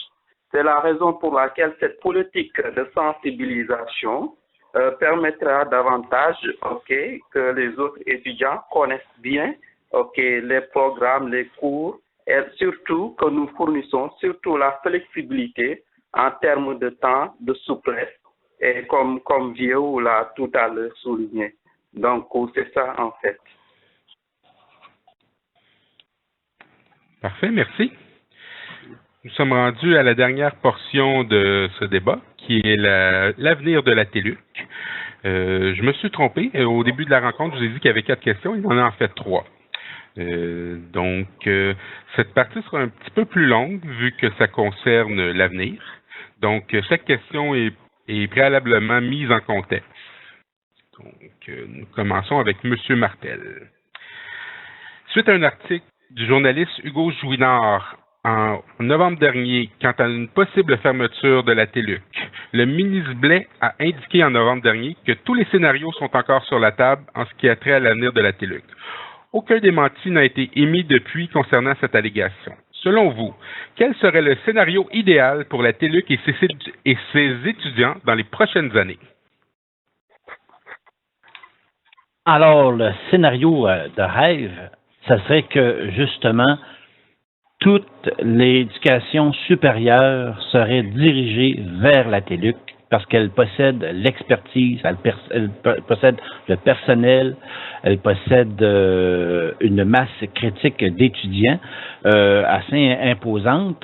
Alors, ça serait ça. Ça serait que la TELUC ait le mandat de regrouper toutes les études à distance supérieures du Québec. Ça serait l'idéal. Ça serait vraiment là le summum. Alors, c'est ce que je souhaite pour la TELUC. Dernier. Je vous remercie. Monsieur Fortin, suite à un article d'Hugo Junard en novembre dernier indiquant une possible fermeture de la TELUC, le ministre Blais a indiqué en novembre dernier que tous les scénarios sont encore sur la table en ce qui a trait à l'avenir de la TELUC. Aucun démenti n'a été émis depuis concernant cette allégation. Selon vous, quel serait le scénario idéal pour la TELUC et ses étudiants dans les prochaines années? Ça serait bien que la TELUC favorise la possibilité d'un remaniement ministériel. Ça serait, en tout cas, ils peuvent faire une joute politique pour faire cette possibilité-là. Ça pourrait être intéressant parce que je pense que le ministre, notre cher ministre Blais, ne restera probablement pas en place, d'après les informations que j'ai. Cela dit, je pense aussi que la TELUC aurait peut-être avantage à pouvoir arriver et éventuellement, je sais qu'il s'en vient un chantier au niveau de l'enseignement au niveau de l'enseignement supérieur et des nouvelles technologies. Je pense que il faut absolument que la TELUC puisse tirer son épingle du jeu en étant le maître d'œuvre, le coordonnateur de ce qui se passe au niveau de l'enseignement supérieur au Québec. Et il y a un modèle qui est en Ontario actuellement, qui a l'air d'être très fort, et je pense qu'on aurait peut-être avantage la TELUC aurait peut-être avantage à s'en inspirer. Puis moi, j'ai rarement vu un ministre de l'Éducation tirer à boulet rouge sur l'éducation et je trouve cela très dommageable. Donc, je pense que la TELUC, il faut absolument qu'il maintienne le cap par rapport à son expertise et au lieu de se laisser définir, se définir dans sa mission, dans son organisation, puis qu'elle aille chercher les alliances nécessaires pour vraiment redevenir plus fort. Parfait. Je vous remercie. Le ministre Blais a indiqué en novembre dernier que tous les scénarios sont encore sur la table en ce qui a trait à l'avenir de la TELUC. Aucun démenti n'a été émis depuis concernant cette allégation. Selon vous, quel serait le scénario idéal pour la TELUC et ses étudiants dans les prochaines années? Le scénario idéal, ça serait, comme M. Fortin l'a mentionné, de forcer la main du ministre de l'Éducation afin qu'il ne puisse pas se permettre de fermer la TELUC. Pour arriver à cet objectif, il faut aller chercher des chercheurs, des étudiants de haut niveau ou simplement des étudiants motivés à la cause des études à distance. De cette façon, la TELUC va développer des individus prolifiques à la société qui vont devenir utiles au développement économique et social du pays. Une fois que ça s'est enclenché, et je crois que ça l'est déjà, mais si on a besoin d'augmenter le niveau de qualité intellectuelle qui est produit par la TELUC, il faut qu'on aille chercher de nouveaux étudiants. De cette façon-là, le poids de la TELUC, comme M. Fortin l'a mentionné, va devenir plus fort. On va contrebalancer les désirs de fermer notre institution qui sortent de nul sait où et ainsi maintenir le cap et atteindre les objectifs que nous désirons. Merci. Parfait. Je vous remercie. Madame Villot, suite à un article d'Hugo Chouinard Évoquant la possible fermeture de la TELUC, le ministre Blais a indiqué en novembre dernier que tous les scénarios sont encore sur la table en ce qui a trait à l'avenir de la TELUC. Aucun démenti n'a été émis depuis concernant cette allégation. Selon vous, quel serait le scénario idéal pour la TELUC et ses étudiantes dans les prochaines années? Je crois que M. Martel et surtout M. Fortin ont fait le tour exact de ce qu'il faut être. Il faut être avant-gardiste, il faut prendre notre place, il ne faut pas attendre qu'on se fasse imposer les choses. Il faut que la TELUC soit à l'avant-plan, surtout pour le chantier qui s'en vient présentement. Je suis tout à fait d'accord avec M. Fortin à ce sujet-là. Ensuite de ça, la TELUC doit user de patience, mais doit être un fer en or dans le sens que l'association étudiante doit être un moteur, doit être porteur en collaboration avec la TELUC afin de se démarquer de toutes ces allégations farfelues et grotesques et je dirais même ennuageuses. Moi aussi, j'ai rarement vu un ministre douter de la qualité de l'éducation, mais de douter aussi de sa population, parce que c'est pas juste la question de la TELUC, c'est une question d'éducation. Donc, on perçoit un recul qui est néfaste pour la société. Je veux dire, si on étudie par correspondance parce qu'on a un désir d'amélioration puis un dépassement de soi, donc la TELUC doit avoir en tête que si nous, on le fait, eux sont capables, avec tous les collaborateurs et toutes les collaborations qu'on peut aller chercher alentour et surtout à l'interne, arriver à garder le cap de 1 et de 2 à se tenir debout bien droit. Voilà. Merci. Monsieur Diop, Oui. suite à un article d'Hugo Chouinard en novembre dernier évoquant la possible fermeture de la TELUC, le ministre Blais a indiqué que tous les scénarios sont encore sur la table en ce qui a trait à l'avenir de la TELUC. Aucun démenti n'a été émis depuis concernant cette allégation. Selon vous, quel serait le scénario idéal pour la TELUC et ses étudiants dans les prochaines années? Ok, bon, en fait, j'aimerais juste m'insister sur ce point parce que normalement, la TELUC sera l'université de demain, donc la meilleure une des universités, parce qu'il offre premièrement des avantages, vraiment des avantages concrets, surtout la qualité de ses cours, parce que la qualité de ses cours, c'est exceptionnel. Donc, en même temps, moi, en fait, ce qui se pose, c'est juste au niveau des étudiants, c'est-à-dire mettre en point pour les sensibiliser davantage, pour qu'ils connaissent la qualité de TELUC, la flexibilité, tout ça, parce que c'est la meilleure université que je connaisse pour l'instant. Donc, parce que sur tous les cours qu'on nous donne, donc vraiment, c'est clair, c'est précis. Et peut-être le temps qui manque, mais ça aide beaucoup. Donc, c'est ça, c'est l'un des meilleures universités et ce sera l'université de demain. Ça, je suis convaincu.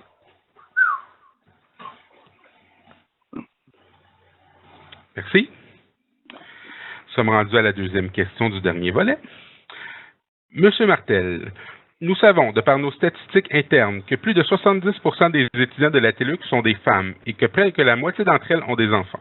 Selon vous, quel serait l'impact d'une fermeture de la TELUC sur le droit des femmes à l'accès aux études supérieures? Ça aurait un effet catastrophique parce que beaucoup de femmes, je crois, les statistiques parlent d'eux-mêmes, mais ce que les statistiques disent pas dans ces chiffres-là, c'est la proportion de femmes qui étudient à la TELUC pour aspirer à des postes supérieurs.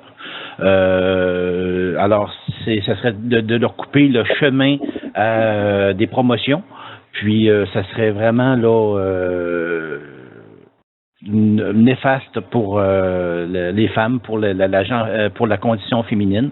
Ça serait vraiment un recul important parce que, je l'ai dit tout à l'heure sur une autre question, la grande qualité de la TELUC, c'est la flexibilité. Et quand on est une femme avec des enfants, un homme avec un enfant aussi, mais quand même, c'est 35% de la population d'étudiantes qui sont des femmes et qui ont des enfants, la flexibilité, c'est très, très important. Alors, ça serait de leur couper le chemin à un meilleur avenir à ces femmes-là.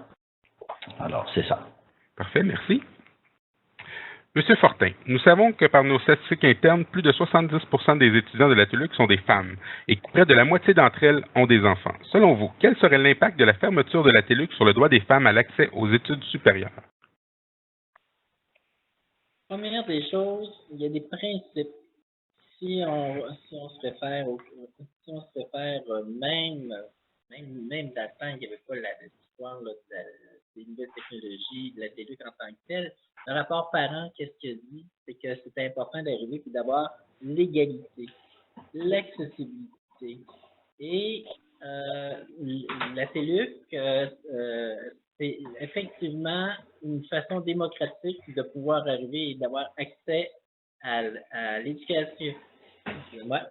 Avoir l'accès à l'éducation dans un contexte où que c'est pas une fortune. Puis les femmes de différentes conditions sont dans des situations que c'est important de pouvoir avoir accès financièrement, mais accès aussi par les nouvelles technologies, tout ça, pour pouvoir concilier travail, famille.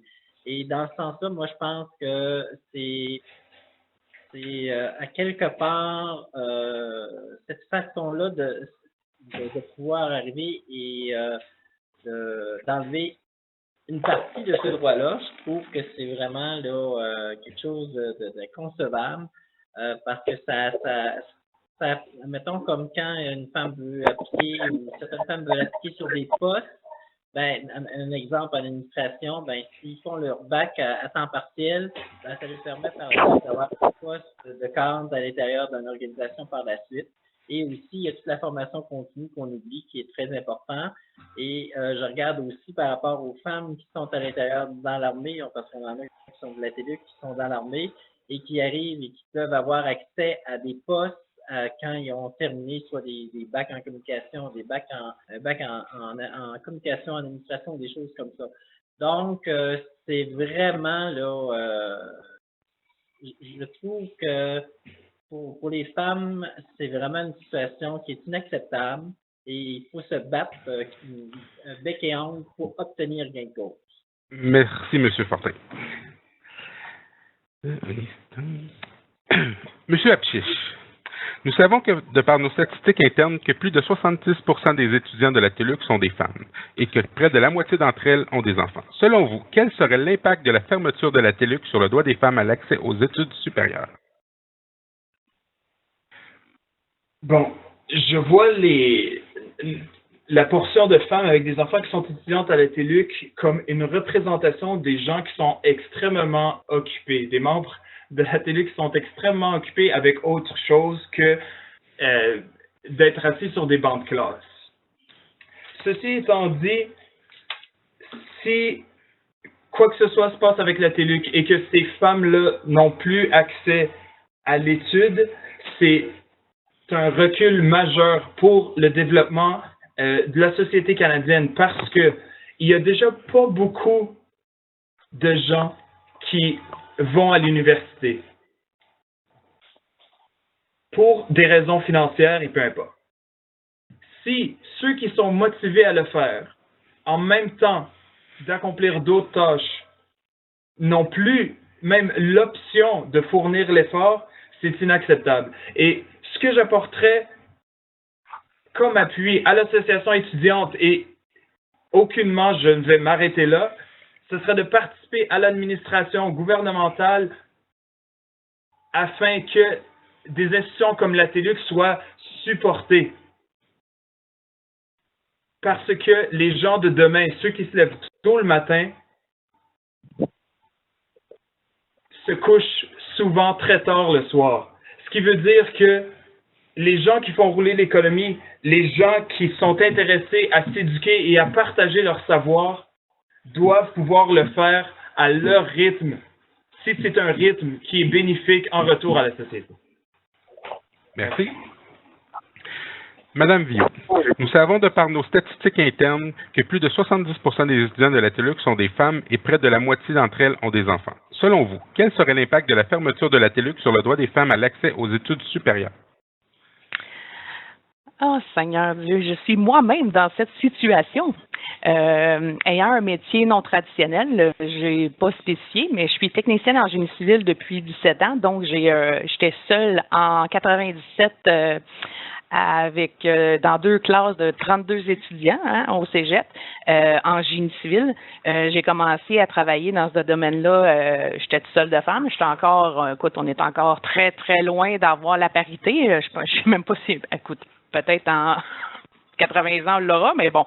Le fait que j'ai choisi la TELUC et non l'Université Laval ou que j'ai à l'Université du Québec sur les bancs d'école, c'est justement la conciliation travail-famille. C'est justement le désir de dépassement de soi.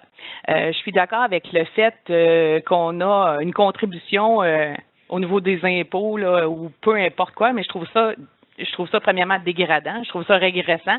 Je contribue pas pour payer des taxes ou des impôts, mais je contribue collectivement avec un apport qui est différent.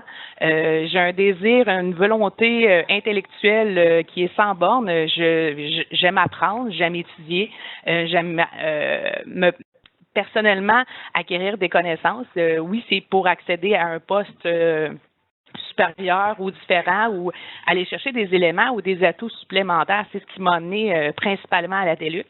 Je trouve pas ça dommage, je trouve ça juste regrettable qu'on ait un discours aussi misogyne en disant bon, on est des femmes, des enfants, bon, pourquoi nous, on n'aurait pas droit à au contraire, quand on veut, on peut. Donc, moi, je leur lève mon chapeau à tous ceux et celles qui le font, autant hommes à la maison avec enfants ou autres. Et je les encourage fortement comment je pourrais dire ça, à se laisser aller, puis à continuer à progresser, puis d'aller chercher les outils nécessaires, parce qu'il y a bien des gens qui sont pas dans notre situation, mais qui peuvent contribuer, que ce soit financièrement, que ce soit avec du réseautage, à l'accomplissement de nos désirs, tu sais. Merci, Mme Villot. Vos 2 minutes sont écoulées. Mm-hmm. Je vous remercie. Monsieur Diop, nous savons, de par nos statistiques internes, que plus de 70% des étudiants de la TELUC sont des femmes et que près de la moitié d'entre elles ont des enfants. Selon vous, quel serait l'impact de la fermeture de la TELUC sur le droit des femmes à l'accès aux études supérieures? Bon, d'abord, pour commencer, ce serait un grand erreur d'avoir fermé les études supérieures aux femmes. Parce que personne ne peut refuser que la femme joue un rôle vraiment, vraiment important dans la société. Surtout en ce qui concerne au niveau de l'université, je veux dire. Donc, bon, c'est regresser l'économie. Donc, parce que sans les femmes, rien ne peut aller vraiment, vraiment comme on le veut en avant. Donc, voilà, ce sera un grave cas, d'avoir de ne pas privilégier certaines femmes d'aller dans les universités de TELUC. Donc, parce que, ça leur aiderait à gagner en termes de temps, en même temps s'occuper à leur famille et en même temps, développer, contribuer au développement du pays. Donc, c'est ça que je veux dire. Voilà. Parfait, je vous remercie. La dernière question de la soirée. Monsieur Martel, selon vous, comment, en tant qu'association, en cette période d'incertitude, l'association étudiante peut-elle aider à la sauvegarde de la TELUC? Alors, l'association peut aider à sauver la TELUC justement en faisant de la mobilisation. Et Dieu sait que c'est difficile de faire de la mobilisation avec des étudiants qui sont à distance. Alors, mais c'est encore plus important d'avoir une association qui est forte, qui est au courant, puis qui est le plus près possible de ses étudiants. Alors, c'est la ligne de conduite, c'est vraiment mobilisation et informer les étudiants de leur juste. Là, pour l'instant, on nage en plein mystère, on nage en pleine zone grise, mais c'est d'être aguerri puis d'être sensible à tout ce qui se passe dans ce dossier-là et de justement pouvoir mobiliser rapidement la population étudiante qu'elle représente. Alors, c'est ça. Parfait, merci. Il y a quelqu'un qui fait du bruit présentement. J'aimerais lui demander qu'il fasse. Merci. Monsieur Fortin, selon vous, comment, en tant qu'association étudiante, en cette période d'incertitude, l'association étudiante de la TELUC peut-elle aider à la sauvegarde de la TELUC? Moi, je pense que l'association doit être à l'écoute des différentes instances et des différents acteurs, parce que je pense qu'à un moment donné, c'est important qu'on ait le point de vue des éditeurs, qu'on ait les points de vue des professeurs, puis qu'on puisse, de tous les acteurs et les actrices qui composent la TELUC, en fait. Et ça, c'est à l'interne, d'être à l'écoute pour voir comment qu'on peut arriver puis aller chercher des informations qui nous permettent de pouvoir arriver puis avoir leur juste sur ce qui se passe actuellement. Donc, parce qu'il y a des enjeux à l'interne, mais aussi concernant les enjeux à l'externe, il faut qu'à un moment donné qu'on aille aussi se chercher qu'on ait un réseautage. Et comme Mme Villot disait tout à l'heure, je pense que le réseautage est fondamental. Et donc, qui sont nos alliés?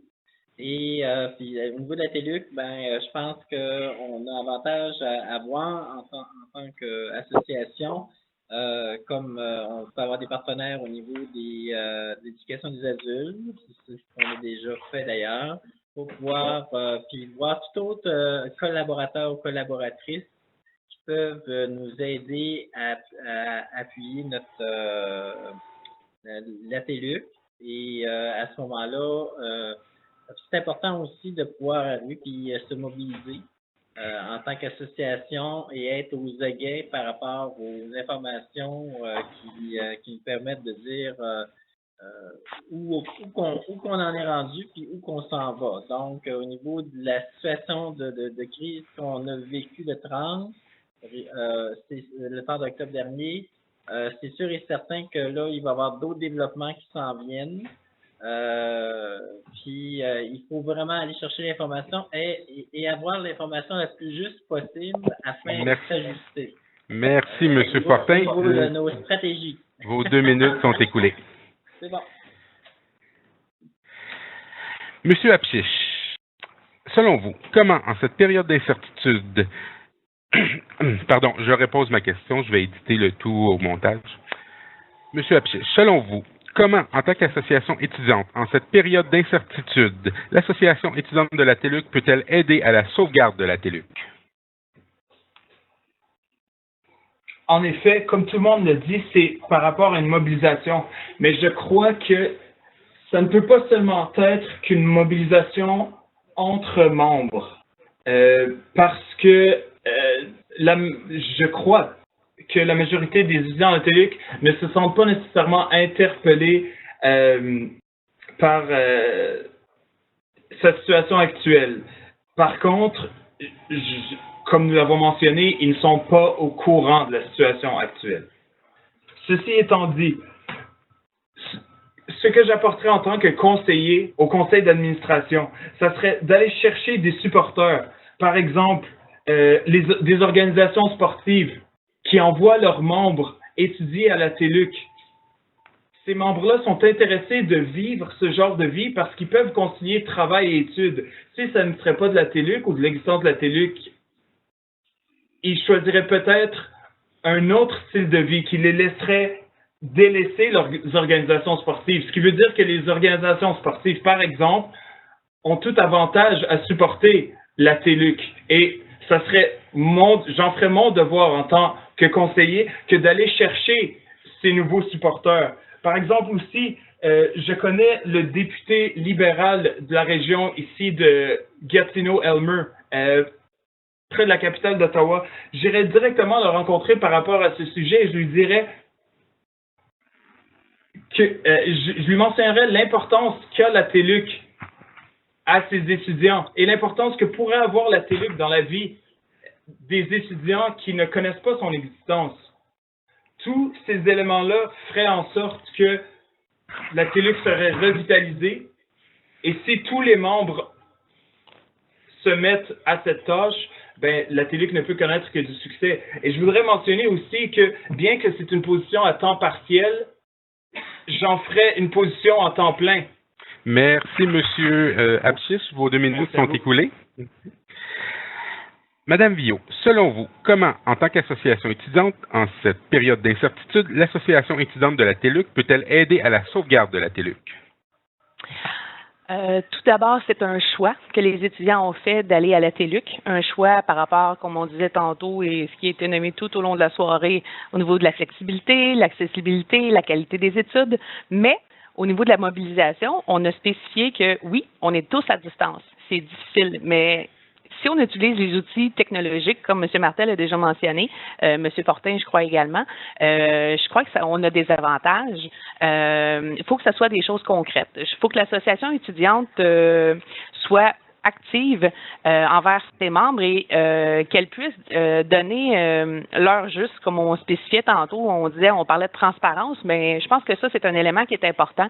Le fait que les étudiants soient pas comment je pourrais dire ça, secoués par ce qui se passe, mais ils ne sont pas au courant parce qu'on ne les a pas informés de ce qui se passe. Donc, on devrait, ne serait-ce que pour les sensibiliser à l'importance et à l'existence qu'ils ont, parce que la survie de la TELUC fait en sorte que, avec les étudiants qui sont là, et non seulement de l'association, mais tous les étudiants qui s'inscrivent à la TELUC, c'est parce que, veut pas, il y a un besoin.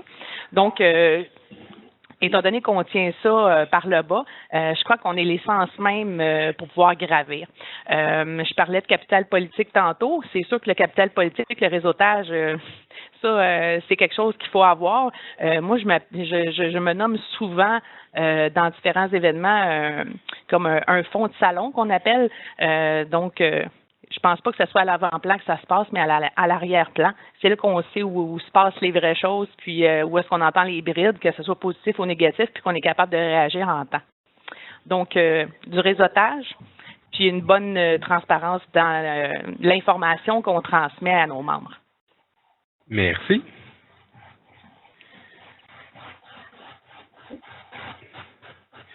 Monsieur Dior, selon vous, comment, en tant qu'association étudiante, en cette période d'incertitude, l'association étudiante de la TELUC peut-elle aider à la sauvegarde de la TELUC? Bon, merci. En fait, juste pour rejoindre Mme Bio, comme elle l'a expliqué, bon, en fait, parce que l'élément le plus important chez TELUC d'abord, c'est l'étudiant. Donc, l'étudiant, avant tout, c'est l'étudiant. Bon, parce qu'on veut qu'il étudie, qu'il soit à l'aise dans un environnement vraiment de qualité. Donc, c'est la raison pour laquelle, avec le réseautage, par exemple, ça nous aiderait même à mieux, cerner le besoin de nos, camarades d'étudiants. En même temps, parce que moi, j'ai eu l'occasion de m'inscrire au niveau de TELUC, mais j'ai eu aussi l'occasion de convaincre un de mes amis à s'inscrire aussi au niveau de TELUC, parce qu'il n'était pas au courant, par exemple, l'avantage que la TELUC offrait. Donc, lui, lorsqu'il a vu ces avantages, il va aller aussi dire d'autres amis, TELUC, ça offre ça. Et c'est les mêmes qualités d'enseignement, tout ça, ou bien beaucoup plus supérieures. Donc, c'est dans cette optique que je me lance. Donc, pour en ce qui concerne le réseautage, mais aussi de créer des partenaires et d'expliquer aussi d'autres étudiants, parce qu'avec ça, ça nous permet d'avoir une connaissance, non seulement au niveau du Canada, au niveau mondial aussi. Bon, c'est ça en fait. Merci. Nous sommes maintenant rendus à la fin de la soirée. Chaque candidat aura 2 minutes pour clore ce débat. Il peut apporter les points qu'il désire. Donc, on commence par M. Martel. Alors, pour clore cette soirée de débat, alors je renouvelle mon intérêt à briguer le poste de conseiller au conseil d'administration de l'association étudiante. Et j'espère pouvoir représenter les étudiants et étudiantes de la TELUC et travailler pour eux au sein de l'association. Alors, c'est pas plus long que ça. Bonne soirée à tous. Je vous remercie, M. Martel. M. Fortin. Je sollicite un mandat de président, étant donné que je pense que je peux vraiment aider à pouvoir passer la situation de crise qu'on a actuellement. Et je me souviens plus exactement lequel des participants a parlé de l'université de demain, mais moi je dirais il faut s'investir dans la TELUC de l'université d'aujourd'hui afin d'en avoir une de demain. Fait que je pense qu'il faut vraiment qu'on s'investisse aujourd'hui pour pouvoir arriver et bonifier l'université qui s'en vient par la suite. Donc, c'est ce qui me semble le plus important actuellement. Et j'espère tout simplement que je vais pouvoir vous représenter pour les deux années qui viennent à titre de président. Je vous remercie beaucoup de votre confiance. Merci. Monsieur Apchiche. Oui. Je voudrais remercier, s'il vous plaît, pouvez-vous me confirmer que vous m'entendez? Je vous entends. Parfait. Je voudrais remercier finalement tout le monde qui était ici ce soir. Je crois que du moins l'association étudiante est en de très bonnes mains, des mains très motivées à la tâche. Je voudrais souligner que je serais un véritable soldat de la cause de l'association étudiante et de la TELUC. Si vous désirez que je le sois, si vous me laissez l'être, si vous me laissez porter votre voix par rapport à ça, je m'arrêterai jamais au manque de temps ou au manque d'initiative. Je serais vraiment à la ligne principale des besoins de la TELUC et de l'association étudiante, ce qui veut dire que j'irai figurativement, mais aussi littéralement parlant, faire du porte-à-porte pour présenter la TELUC comme étant une institution bénéfique, une institution, comme M. Fortin l'a mentionné, une institution d'aujourd'hui. Parce que la TELUC a tellement de potentiel que ce serait un véritable gâchis de la perdre. Alors, sur ce, merci à tous de votre attention. Merci. Madame Viault. Donc, merci à tous. Merci à mes collègues ce soir pour cet échange. Merci aux étudiants qui vont accepter gracieusement de nous écouter déblatérer en coupant les inédits.